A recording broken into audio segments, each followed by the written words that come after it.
सोलापुरात नरसिंगगिरजी मिलमध्ये 200 वर्षापूर्वी सापडलेली श्री हनुमंताची स्वयंभू मूर्ती आजही पाहायला मिळते.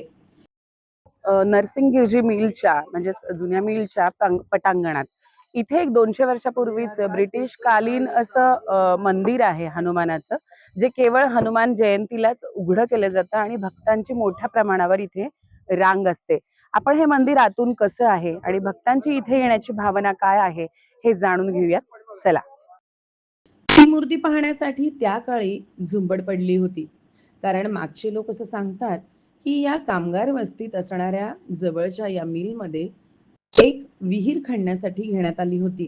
ती विहीर खणताना ही मारुतीची मूर्ती मिळाली. ती स्वयंभू होती आणि नवसाला पावणारी आहे अशी प्रचिती आल्याने तिथल्याच सर्व कामगार वर्गांनी आणि मालकांनी या मंदिराचा जीर्णोद्धार केला, या मंदिराची स्थापना केली आणि दरवर्षी फक्त एक दिवस या मंदिराचा जयंतीनिमित्त उत्सव साजरा करण्याचे निश्चित केले. जोपर्यंत मिल चालू होती तोपर्यंत रोजच या मंदिरात भक्तगण दर्शन घेण्यासाठी यायचे. पण 2002 सालापासून हे मंदिर बंद करण्यात आले आणि फक्त हनुमान जयंती दिवशी एकच दिवस हे मंदिर उघडे केले जाते, तेही भक्तांच्या दर्शनासाठी. भक्तगण येतात, दर्शन घेतात, जुन्या सगळ्या परिसरामध्ये फेरफटका मारतात आणि पुन्हा आनंदाने आपल्या बाप्पाला निरोप देऊन बाहेर पडतात. या मंदिराची विशेष माहिती अशी की या मंदिराच्या गर्भगृहात कुणालाही प्रवेश दिला जात नाही. फक्त पुरुष मंडळी इथे दर्शनासाठी जाऊ शकतात. महिलांना या मंदिरात जाण्यास मज्जाव आहे. मंदिर परिसरात मोठीच्या मोठी विहीर आहे आणि तीही दगडी आहे. आजूबाजूला मोठे जंगल आणि आजूबाजूलाच मोठमोठ्या दगडी इमारती देखील आहेत, जी पाहण्यासाठी भक्तांनी मोठी गर्दी केली होती. दरवर्षी या परिसरात राहणारे भक्त मंडळी एकत्र येतात आणि ही सर्व मंडळी एकत्र येऊन या मंदिरात उत्सव साजरा करतात. हे बरेच वर्षापासून जे भक्तगण येतात त्यांच्याशी आपण संवाद साधूया. माझ्यासोबत आहेत गजेंद्र गडकर सर. ते गेले 35 वर्ष या ठिकाणी मंदिरात दर्शन घेण्यासाठी येतात.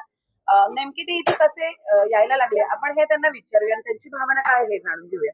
सर, तुम्ही किती वर्षापासून येता? मॅडम, मी गेले 35 वर्षापासून इथं येतोय. हनुमान जयंतीला न चुकता येतो आम्ही. आणि इकडे येण्याचं समजलं कसं, म्हणजे कसं समजलं कळलं? कसं म्हणजे माझा काका इथं नरसिंगगिरी मिल मध्ये कामाला होते, त्यामुळे आम्हाला हे पूर्वीपासून माहिती आहे मंदिर. मग पूर्वीची हनुमान जयंती आणि आत्ताची हनुमान जयंती इथली स्पेसिफिक कशी वाटते? पूर्वी एवढी गर्दी नव्हती, आता गर्दी खूप वाढलेली आहे, भाविकांची संख्या वाढलेली आहे आणि या मारुतीची प्रचिती बरेच सोलापूरकरांनी घेतलेली आहे, त्यामुळे इथं वर्दळ वाढलेली आहे. म्हणजे नवसाला पावतो. हो, नक्की नक्की. हो हो.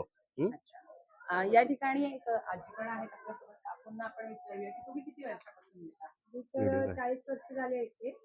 आता सध्या पुण्याला आहे मी, पण आम्ही भुवनेश्वरीत राहायचो.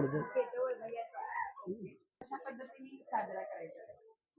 तर माझा भाऊच या गिरणीमध्ये होता ना, तर नेहमी यायचं आम्ही आणि खूप छान प्रचिती आहे, मला अनुभव येतो. या ठिकाणी एक युवकी आहेत, ते सेवा करतात सकाळपासून. आपण त्यांनाही विचारूया की याची महती काय आहे. मंदिराबद्दल काय सांगाल? सर मॅडम, मंदिराबद्दल मंदिर प्राचीन आहे. 2002 पासून बंद पडल्यानंतर गिरणीची धावपळ कम झाली, पण लोक प्रमाणात बाहेरच्या गावावरनं लोक माहितीपुरतं गणपती म्हणून नवसाचा पावणारा म्हणून हनुमान या प्राचीन म्हणजे भक्ती म्हणून दर्शनासाठी लोक मुंबईवरनं पुण्यावरनं असं बाहेर गावावरनं दर्शनाला येतात. अच्छा. आणि मग तुम्ही दरवर्षी सेवा करता? प्रसादांची सेवा करतो. 2002 माझा जन्म झालेला, आता 2019 वय आहे. जुने लोक येतात का? जुने लोक दररोज सकाळी येतात. साधारण किती लोक असतात सकाळी एवढे कमीत कमी 10-12 लोक येऊन गेले जुने लोक. विधी सगळ्या पूर्ण केल्या? हा सर, सकाळी विधी पूर्ण केली. मंदिराच्या संदर्भात एक दुर्मिळ माहिती जी आहे ती या काकांकडे आहे. हे या ठिकाणी असतात सर्व्हिससाठी म्हणून, आणि गेल्या अनेक वर्षांपासूनचे ते साक्षीदार आहेत या सर्व विधींचे किंवा या मंदिराच्या रक्षणाचे. तर आपण नेमका हा काय किस्सा आहे तेही जाणून घेऊया त्यांच्याकडून. काका नमस्कार. नमस्कार. तुमचं नाव काय आहे? शिवाजी श्रीमंत बचोटे. आणि तुम्ही इथे काय काम करता? इथं मी जमादार म्हणून काम करतो. किती वर्ष झाले काम करता? इथं 20-22 वर्ष झालं काम करतो. बरं. ही जी मूर्ती आहे त्याच्या संदर्भात तुम्हाला काही माहिती आहे का? ही विहीर खोदताना ही मूर्ती निघालेली असं आम्ही ऐकलेलं आहे लोकांकडून. बरं. आणि तेच आम्ही तुम्हाला सांगतोय. अच्छा. म्हणजे मूर्ती याच्या अगोदरच काय माहित नाही इतिहास आपल्याला. बरं. मूर्ती संपूर्णपणे खाली पाण्याखाली होती का कशी खोदताना होती? दगडात मिळाली? कशी मिळाली हे माहित नाही. बर. ते कशी पाण्यात मिळाली का ते खोदताना मिळाली कशी, पण स्वयंभू मूर्ती आहे म्हणून याला एवढं महत्व या दिवस दिलं जातं. दिलं आणि जातं. मग नंतर काय मंदिर स्थापित केलं का? नाही मंदिर ह्या त्यांनी पूर्वीच्या मालकांनी मूर्ती ते- मिळालं. हा, मालकांनीच हा, केले का कामगारांनी मिळून केलेलं ते आहे? कसं ते माहित नाही मला. ते अच्छा. कामगारांनी मिळून केलं का मालकांनी मिळून केलं हे आणि मला मग बंद वर्षभर असण्याचं कारण काय? बंद. म्हणजे आपण मंदिर बंदच ठेवतो ना, म्हणजे हा. साधारणपणे गेट बंद असतं, हा मग मंदिरही बंद असतं. हा बंद. वर्षाला एकदाच हे ओपन केलं हो, जातं. हो. त्याचं काही विशेष कारण आहे का तसं काही? विशेष कारण मिल बंद असल्यामुळे आम्ही आज सोडत नाही. बंद. याचा मोठं जंगल आहे. आहे. त्या जंगलामुळे येणाऱ्या माणसाला कुठला तरी धोका झाला तर ती जबाबदारी आपल्याकडेच आहे. त्यामुळं आम्ही मग आता वर्षभराचं कंपनीनेच तसं केलं, रूल काढलं. वर्षभरानंतर तुम्ही एकदा दरवाजा उघडता, त्याचा सगळं तयारी वगैरे करता, ती किती दिवस आधी करता? हे मी आल्यापासून तरीच आहे, म्हणजे 20-22 वर्षापासून तरी एक चालू आहे. 2-3 दिवस अगोदर तयारी सुरू करतात का मंदिराच्या स्वच्छतेची किंवा रंगरंगोटीची? हा 5-6 दिवस करतोय.